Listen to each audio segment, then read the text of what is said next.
Hello everyone, and welcome to my presentation today entitled "It Ain't What You Say, It's the Place That You Say It." My name is Dr. Tanya Richardson and I'm Senior Lecturer in Early Years here at the University of Northampton.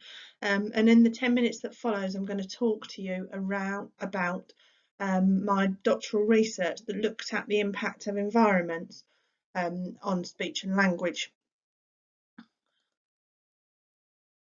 Okay, so basically what I wanted to research was, in a nutshell, whether the quality of the environment in which children were playing and learning had an impact on the quality of what they were saying, the quality of their speech and language.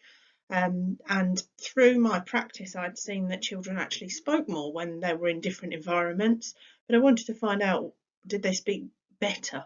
And was the quality in the environment a pivotal part of that? And that's what I set out to research. Now, as I said, this is a doctoral study, so you can imagine that, trying to squash that into 10 minutes is quite a tricky feat. So I'm going to just talk to you very briefly about the things I found in the environment, the things that I found that did impact on speech and language. But very briefly to do that, I'll just, speak to you about the fact that we know, don't we, that there's such a problem in this country at the moment with children with speech and language issues. We know that that impacts on their later life. Children with speech and language issues before the age of 5 are 1.5 times more likely to suffer mental health issues when they're in their 30s. They're twice as likely to be unemployed.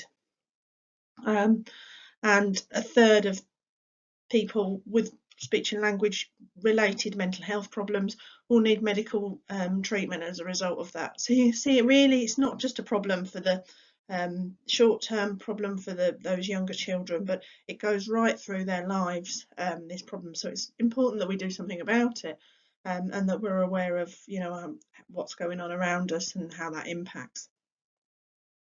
I'd researched in areas like this before, as I said, and found that in different environments, particularly within a natural environment, kind of a forest school type situation, speech and language was improved. I had found also that what children said varied depending on where they were, the adjectives they used, exclamations, those kind of things were different depending on their different environments. And I also found that the way that we rate environments, the way that we audit environments, there's lots of those rating tools out there, as you probably know. But what those rating tools, I found that they weren't transferable. So they were great if you wanted to assess the indoor classroom environment, for example, or they were great if you wanted to assess the outdoor environment, but they didn't transfer between the two.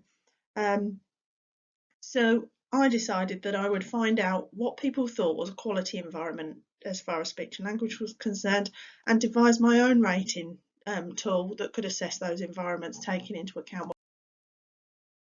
So first of all, I wanted to find out what a quality environment actually was. And I could talk to you about that for 10 minutes or 10 hours even. So because that's just one huge big can of worms when you start to look into it. It's very subjective. We all bring our own personal views and opinions into what constitutes a high quality environment. But my study, the first thing I wanted to do was find out what people actually thought a high quality environment was. Then I wanted to think about how that would look from a rating framework point of view, an audit perspective, and then, as I say, related to utterances, and to see if there was a correlation between the quality of the environment and the. So what I did was I interviewed people to find out what they thought about these quality environments. Over 60 participants, parents, practitioners, children, and experts. Experts, when I say experts, I mean speech and language therapists, Ofsted inspectors, forest school trainers, renowned authors who talk about communication friendly spaces, those kind of things. So a real kind of wealth of information into what people thought about constituted a quality environment for speech and language.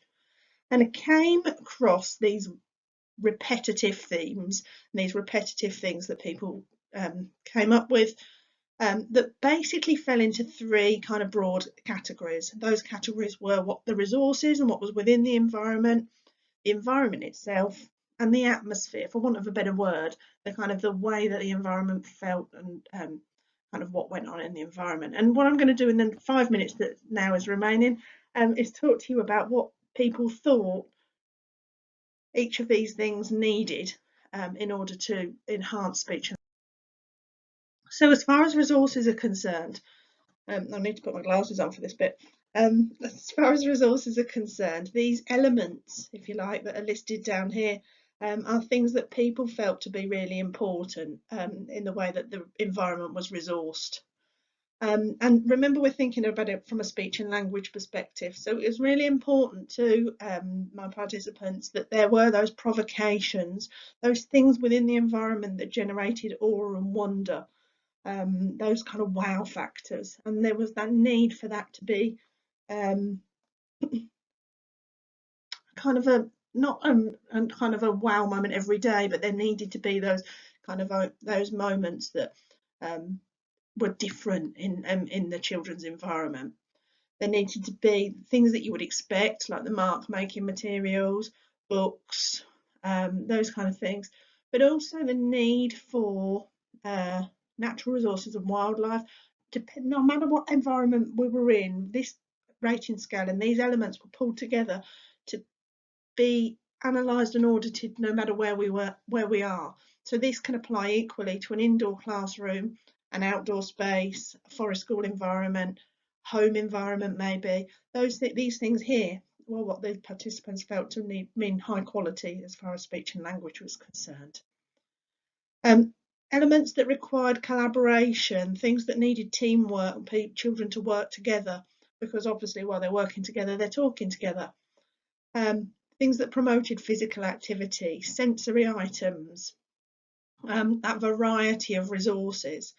So you can see there that there's a need real for a kind of a depth of experience in what was available for them.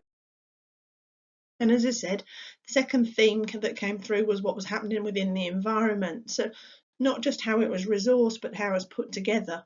So were there quiet areas? Was there space for a child to take themselves away and just process, just be, as it were? Was the environment accessible, as in, can they access what they want to play with at any given point in time? Could they get between the indoors and outdoors if they wanted to?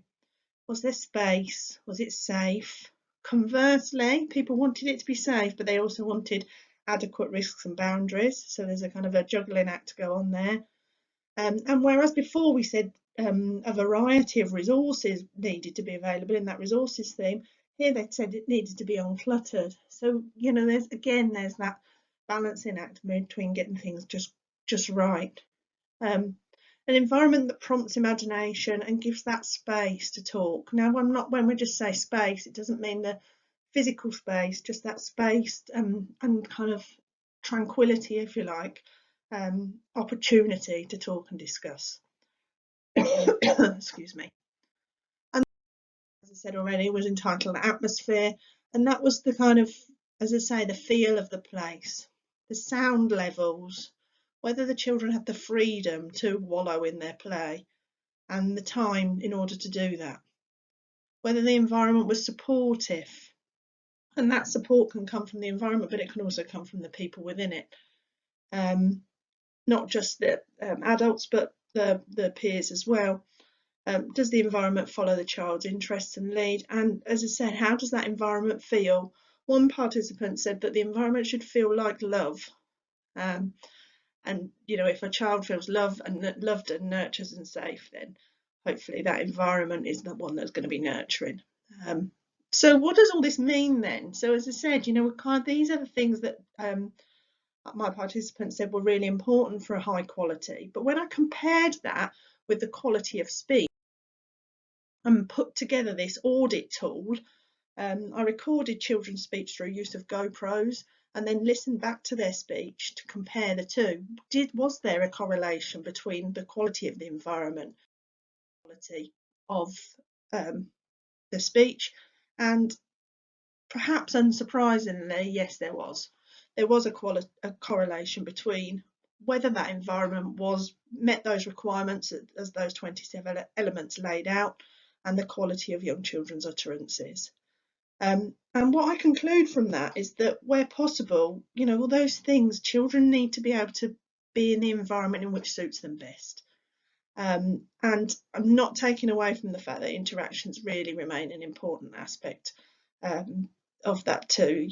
And the interactions were one very small element of those 27 things on the list, but it's crucial that that happens alongside the environment. We give those children the wings to help them fly.